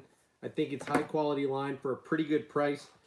And so couldn't help but pick up a spool of that. P-Line CXX is good line as well, dude. I like it, but I've found that it has a lot of memory. So depends on the application, depends on the frequency at which you use it. Unfortunately, you just do have to re-spool it if you're not using it all the time, or you have to use a line conditioner. And if you don't, you're going to end up with a lot of backlashes, a lot of hassle, which just is not my preference. So, Ron, I only use mono as leader material, quite honestly. I use braid. I'm a bit more new school in my mentality. So if I'm using mono, I use it as a leader from braid. I will definitely throw light, like 10 pound, 8 to 10 pound braid to like a 6, 8, 10, or even 12 pound mono leader on some of my spinning setups if I'm throwing a top water, or if I'm throwing flies, or even floating jerk baits for trout. But for the most part, I don't throw a lot of mono. I will go straight braid, or braid to fluoro, or straight fluoro. So it depends on the application, but I don't throw a lot of mono. Gavin says, lost my first salmon today. Dude, sorry about that. Your first salmon ever, or it was your first salmon that you lost? Either way, that's sad, and I'm sorry to hear it, bro. James says, I use line conditioner. Yep, that's kind of how you have to go with P-Line CXX. I've just found that over time, you either have to re-spool your reels like twice a year, or you have to be using your reel all the time, year round, for it to not become an issue. Otherwise, there's a lot of memory to that line, and it does run pretty thick. So when using CXX, I like to go down 1 or 2 levels. If I would typically throw, say, 15 pound fluorocarbon, I'd throw like 12 pound CXX. But that's, again, just personal preference. James says, I hate fluoro. Doesn't have the knot strength as a copoly. Seen many tests done. It shatters when it gets stretched too much. Dude, I mean, again, stretched too much is a relative term. Of course, when running a test, it's going to get stretched too much. But if you've got your reels set properly to where drag is going to get pulled, it shouldn't be an issue. And I find that having more feel is a better thing than not. But I totally understand and can appreciate the arguments for copoly over mono. And again, it's personal preference when it comes to line. So I'm not going to tell you that you're wrong in choosing copoly over fluorocarbon, but I am more of a fluorocarbon guy, especially when you consider visibility and sensitivity over copolymer. So anyway, Gavin says, I want to get the Daiwa Tatula CT in the 8 gear ratio for topwater and jigs. Does anyone know what's a good budget rod for it? Dude, if you're looking at the Tatula CT, check out Discount Tackle. They have some of the old ones on clearance, I think for $100. The new Tatula CT was just released in 2020 and retails for that, $129 price tag. But check Discount Tackle to see if you can save a couple bucks on the old model. I don't know if there were many changes made other than aesthetics and color changing from red accents to black. But check that out. Good budget rod for it for topwater and jigs. Dude, I would throw different rods for topwater and jigs. So it depends on which you're going to throw more frequently. But that's a good question. My topwater rods, I would look at the Daiwa Tatula. I've got those bait casting rods. I throw a 7-foot medium for, it's a top water and jerkbait setup, 7-foot medium, and that's pretty good for that application. But usually I throw more of like a top water / jerkbait in the 6/8 medium range, and I use a loose rod there. So usually with something that's got a little bit more give, I don't think it matters quite as much what brand or model you're using. I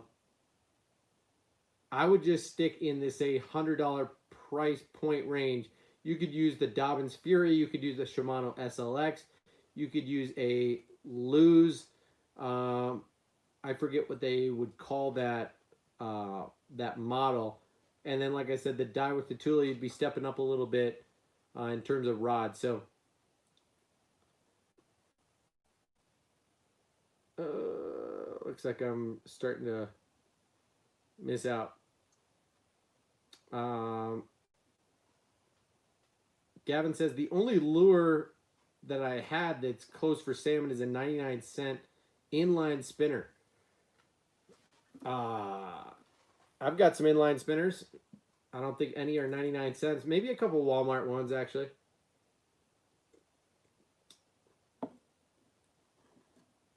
David Fritz says he wears fluorocarbon out, just casting big cranks all day. Well, sure, if you're throwing big crankbaits on a light line, you could wear fluorocarbon out. But that dude is fishing all day, every day. And so guys like that are going to have to respool, I don't know, every couple of weeks at the very least. But I don't know. I mean, you can't really compare yourself to a pro like that whose primary technique is throwing crankbaits, medium and deep diving crankbaits. So I don't know. It's all personal preference. Again, I wouldn't personally go by that. I throw 15-pound fluorocarbon, and I throw a lot of different types of lures as probably my main deal. I throw chatterbaits, swimbaits, jigs, spinnerbaits, crankbaits. 15-pound fluorocarbon gets me through most application. But if I'm going to be more crankbait specific, jerkbait specific, I'll go down to 12-pound fluorocarbon. If I'm going up from there, I'm going to throw more braid. If I'm throwing more top water, I'll go to braid or braid to a monofilament leader. And it gets more technique specific as you change from there. But it's always good to have a middle of the road. So whether you're throwing 12 or 15-pound CXX, go for it, dude. But just based on the little bit that I know about you, James, it seems like you probably have dedicated setups for most applications. And if I were you, I would hone in on your line for each application. I would not throw the same type of line on every rod and reel setup that you're using. And that's just me personally. But yeah, anyway.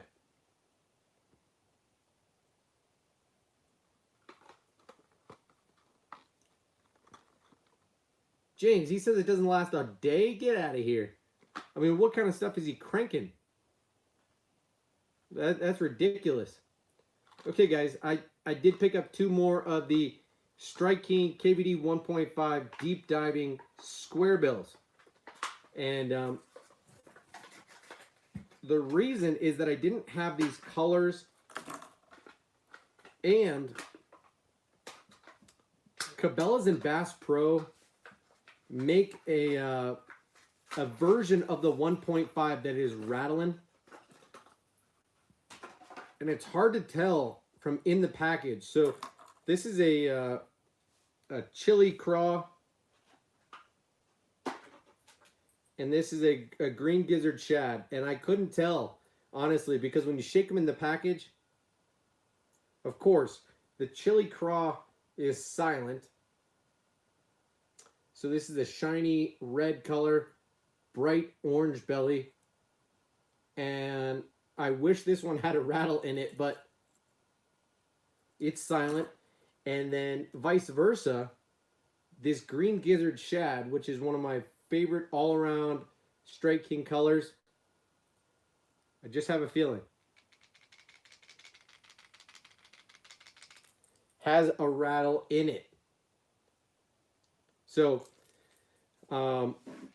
if you were to buy this bait online from Tackle Warehouse or anywhere else, Discount Tackle, the KBD 1.5 Deep Diver,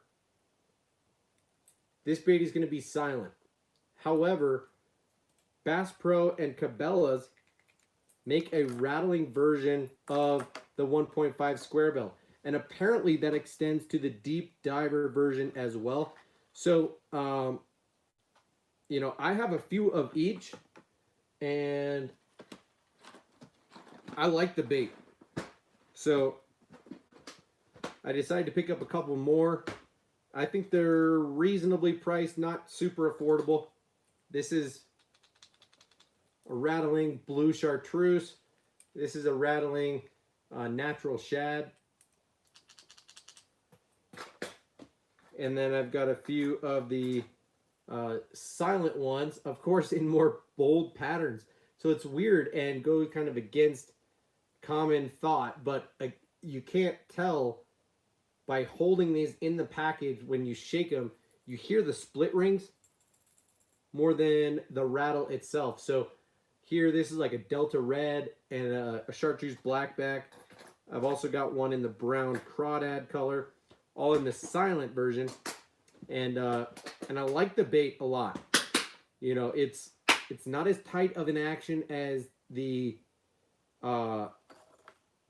KVD flat side, but it's a deep diving square bill, which is really rare on the market these days. There are not many square bills that will dive some 8 or 9 feet deep, or even deeper if you were daring enough to throw it on light line.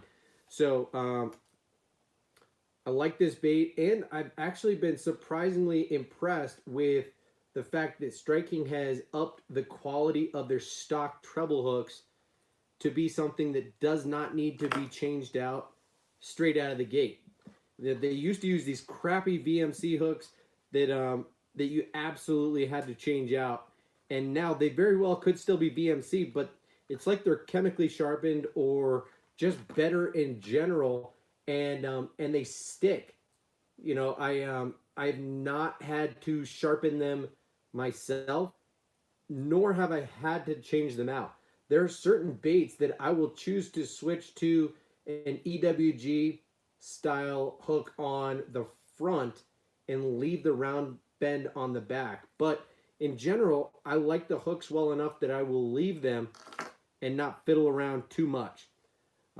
As I said, I still like triple grips on the front and a round bend in the back.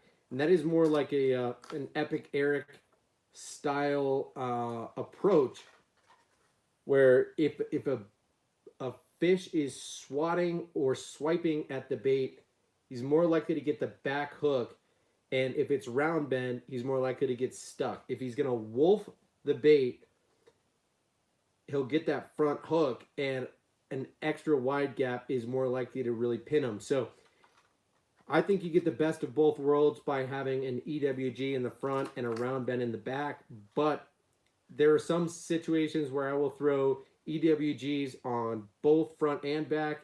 There are some situations, some baits that have high quality enough hooks or are small enough to where I will throw round bends on front and back.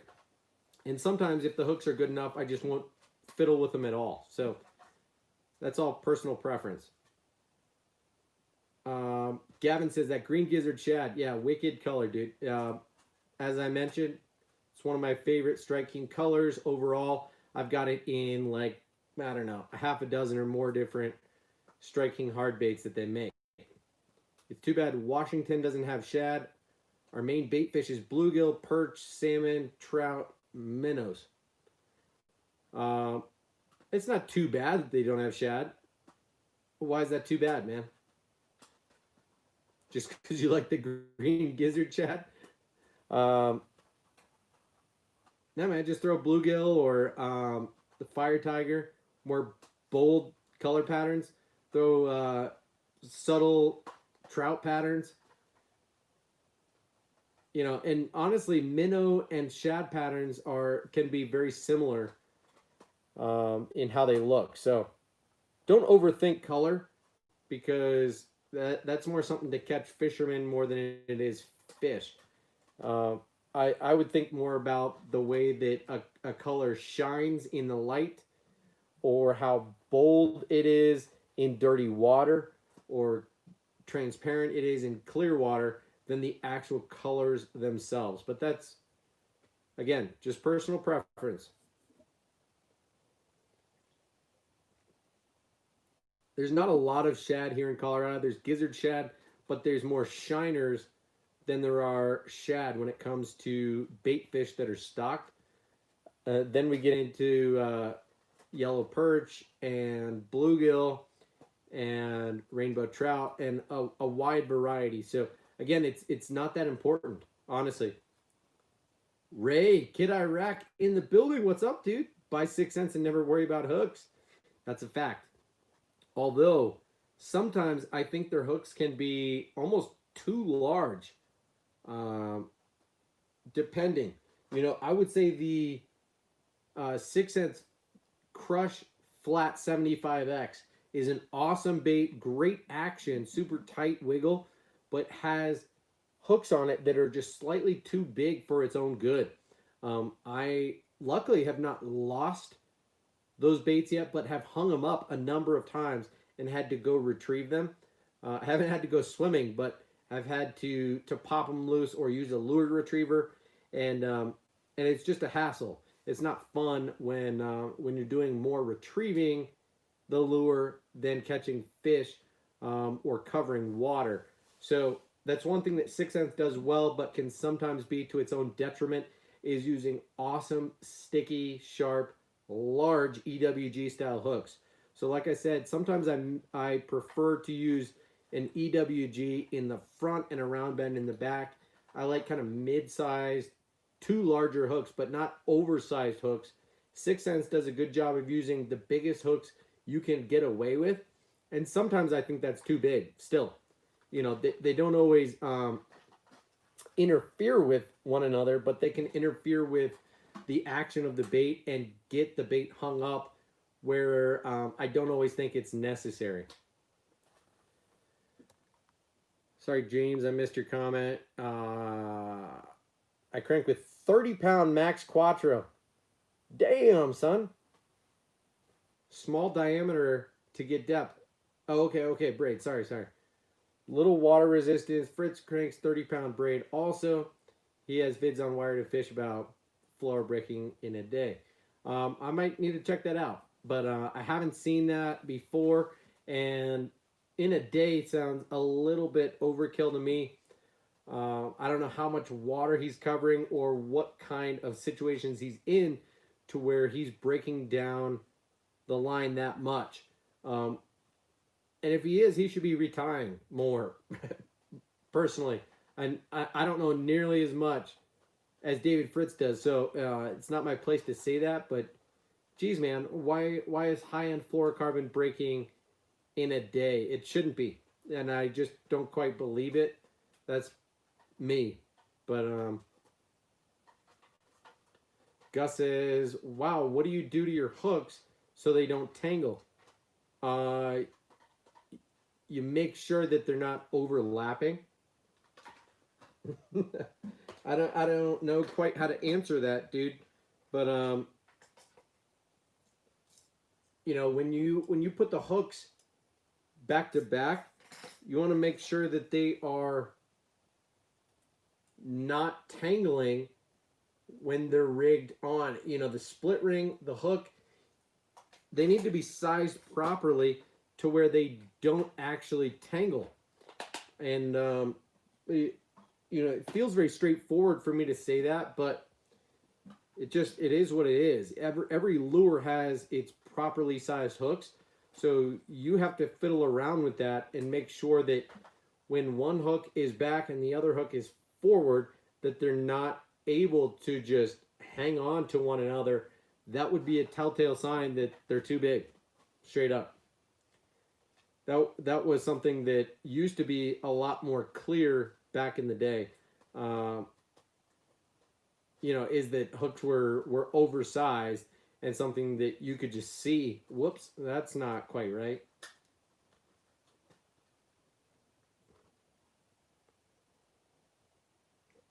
Oh, Gus, yeah, those are rubber bands. Sorry, man. Yeah, all of my baits, I use, these are rubber bands of sorts. They are, you can buy these from Walmart. Let me show you. These are rubber bands, but specifically they're hair ties. You know, I've got 2 young daughters. One is 5, one is 2. And these are tiny little hair ties. You can buy them in packs of 500 for like $1 or $2. And these are ideal. They don't have a ton of stretch to them. You can buy them in giant packs of multiple colors. And so they match the baits quite well. And they hold the hooks in place. So this is something that I got onto doing a year or 2 ago, is just putting these rubber bands on there so that the hooks don't tangle with one another. You can pull out your baits from your boxes very easily. You can organize them better. You can fit more baits in each box. That's a huge little technique and not expensive whatsoever. I highly, highly recommend it. Gavin says, I love his waterproof boxes, but they're so expensive. No, dude, these boxes, I wish I had one that still had its label on it, but these are, I want to say 3003, so 3003 size from Flambeau. And these are made specifically for Cabela's and Bass Pro. You can buy 4 of these. These are like the thin version, and they're half the size of the 3600 size box.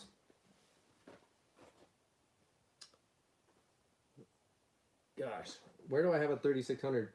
All right, here's a I don't know if this is 35 or 36, but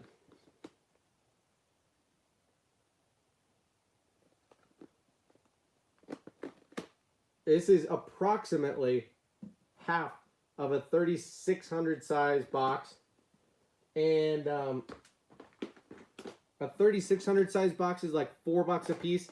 These you can buy for a 4-pack for $8 from Cabela's, or a little bit more expensive if you were to buy them like from Bass Pro or from Flambeau, probably $10 for a 4-pack. So they're not that expensive, man. Honestly, they're a great price. And for small body crankbaits, I like them quite a lot. So for the DT4s, DT6, you know, these are the BX Brats that I've got a bunch in. I now keep some higher end lipless crankbaits like my LB500s, my Jackal TN70s, and my dual Apex Vibes, duo, I should say. And, you know, even like my 6 Sense, these are the Axis baits, and these are the 13 Fishing Jabberjaws. Some baits are just sized like perfectly for these boxes. And I throw, you know, we're going to do a separate stream on these, but these are my ultralight jerkbaits and crankbaits and topwaters that I really throw most frequently. And these boxes not only fit these baits quite well, like better than a 3600 size box because they're shallower, but also they fit into a backpack better. You can fit that many more of them in your bag as you're on the go. So check those out, guys, honestly.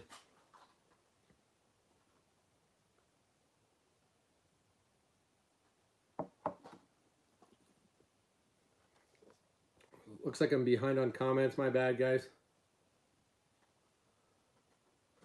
Blasphemy says, Ray, what are you talking about? I actually do. I stole my kids' hair ties earlier today. I had to swap them out because my my little container of rubber bands had gotten down to all the pinks and purples, and so I decided to dig into my girls' little stash and swap them out for the greens and oranges and yellows and clear purples that I would more likely throw on my baits, like this green gizzard shad. I'm going to throw like a clear green on it or a clear purple instead of a bright pink. And my girls would prefer pinks and purples, so I swapped out some of the ones that they prefer for the ones that I had in stock. But yeah, dude, I buy them in packs of 500 for like $2 from Walmart. Anyway, this is another thing that you should buy from Walmart. I've mentioned this before, but these are the Sterilite shoe boxes. This is a 14 3/8 inch by 8 1/4 inch by 6 inch box. And these things are ideal for fitting soft plastic baits, okay? So this box is all drop shot soft plastics. We went over that stuff last stream. I've got another one up here that is all Zoom soft plastics. So it's perfectly wide to fit most soft plastic bags. And you can fit probably 20 or 30 bags in one shoe box. And they cost $2 a box. So super, super affordable. Whereas if you were to compare that to Flambeau, I think you'd spend 10 or 15 bucks on one box the same size. So keep that in mind.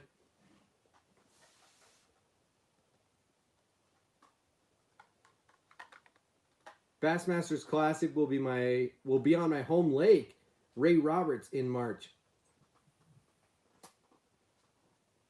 They're fishing this week. This week's open about 15 minutes from home, Louisville Lake. Hey, good for you, James. That'll be super fun for you to be able to see that up close and personal, get to meet some of those pro fishermen, and just generally have a good time and feel a part of the action. Awesome, man. I'd love to hear about that as and when you get to experience that. So last thing that I want to mention that I picked up, another pack of that I can't seem to get enough of are these VMC hybrid treble hooks, okay? The bladed hybrid trebles. I now have two unopened packs, one in the size 8 and one in the size 6. And initially I bought these in a number of different sizes. I want to say they make them in size 2, 4, 6, and 8. And they're like $6 a pack, so they're not cheap. They're $3 a hook, but typically you're going to throw one hook on one bait, and you're going to pick your spot in terms of where you use it. So, you know, for example, this KVD 1.5 deep, these hooks are like a size 4. So the size 6 would be sized a little bit small for this bait, though it could work. But I would throw a size 4 bladed hybrid treble on here, and that would probably be ideal. Though these hooks are bordering on tangling with one another, so you could get away with a size 6 on the front. I would typically throw a short shank EWG size 4 on the front, and that would be the ideal presentation. However, these bladed hybrid treble hooks are absolutely killer. And let me just show you, like, you know, one application for where I use these things. I swear I've got one rigged up on these finesse lures.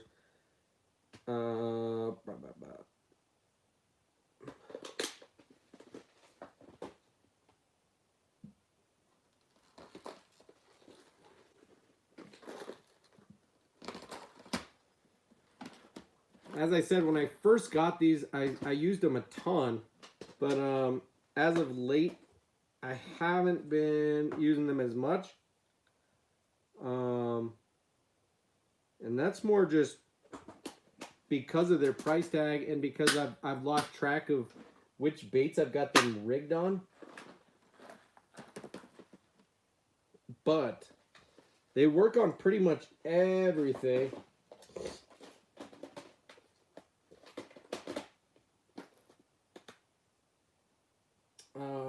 I know I've got one on these DT.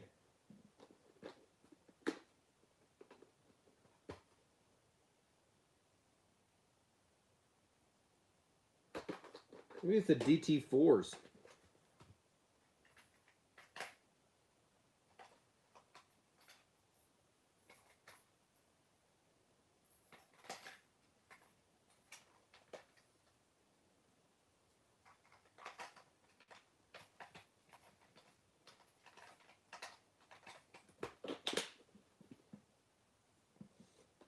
Guys, I'm sorry. I'm not trying to bore you.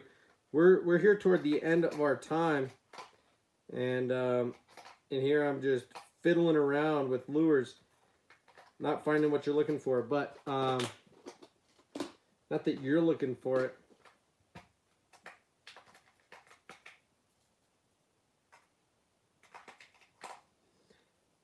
I put a feathered treble on the back of this one, and I put a bladed treble on the back of one I can't find. But I'm going to load up these bladed trebles, these size 8 and size 6, on some crankbaits.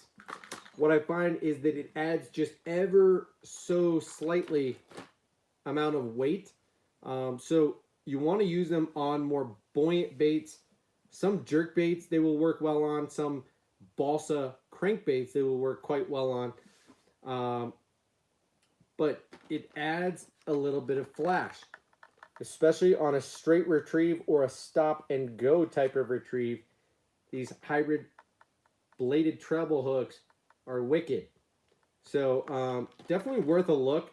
They won an award at the ICAST show last year in 2019, and it's a great idea.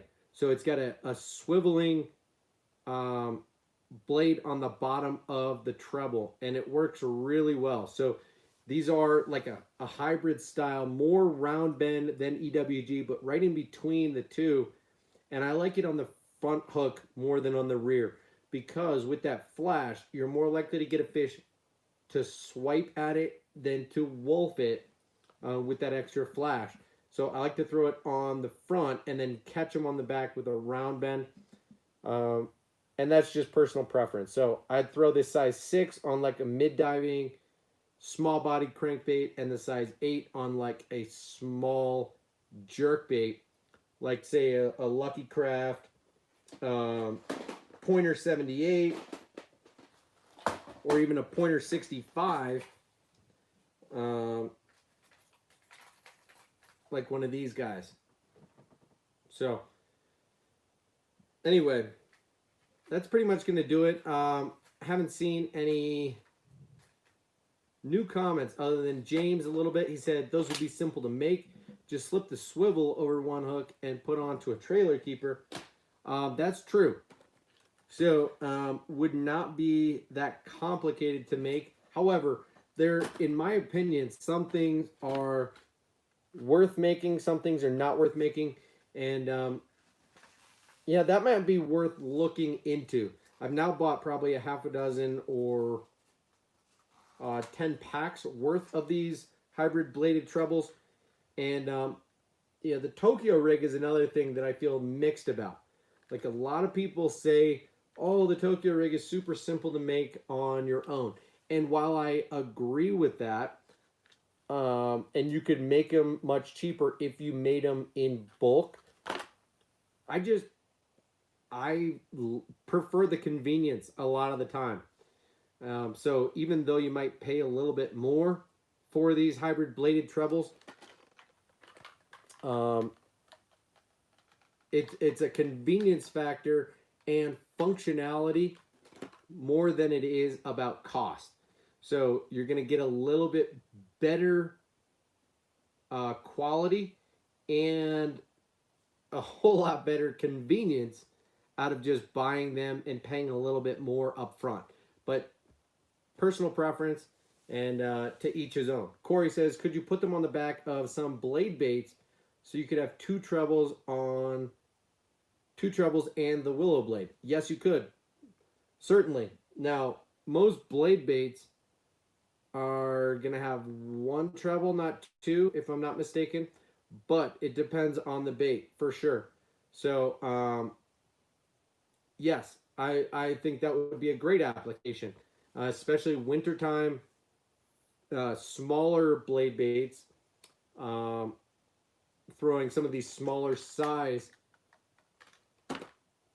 bladed treble hooks would be a great idea, and might be something that I post about here in the next week or two on Instagram. So thanks for the idea, Corey.